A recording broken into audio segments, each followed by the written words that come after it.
નમસ્કાર મિત્રો, સ્વાગત છે તમારું ફરીવાર આરસીએમ ગુજરાતની યુટ્યુબ ચેનલમાં। આગામી 5 દિવસ વરસાદ ભૂકા બોલાવશે।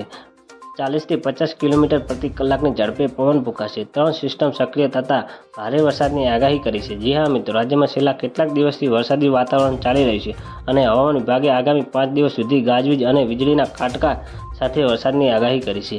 આ લેખમાં આપણે જાણીશું કે રાજ્યમાં કયા વિસ્તારોમાં ભારે વરસાદ પડવાની આગાહી કરવામાં આવી છે।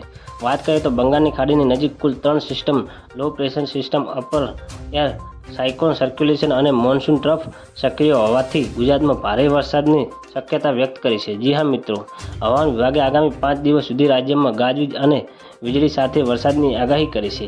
અમદાવાદમાં પણ ગાજવીજ સાથે હળવાથી મધ્યમ વરસાદની આગાહી કરવામાં આવી છે।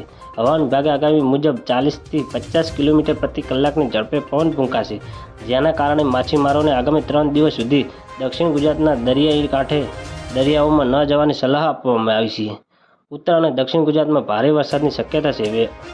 બનાસકાંઠા, સાબરકાંઠા, અરવલ્લી, મહેસાણા, મહીસાગર, દાહોદ, સુરત, તાપી, નવસારી, વલસાડ, ડાંગ, દમણ, દાદરાનગર હવેલીમાં ભારે વરસાદની શક્યતા વ્યક્ત કરવામાં આવી છે। તો મિત્રો, ન્યૂઝની સતત જાણકારી મેળવવા માટે અમારી ચેનલ લાઇક, શેર અને સબસ્ક્રાઈબ કરી લેજો। ધન્યવાદ। જય હિન્દ।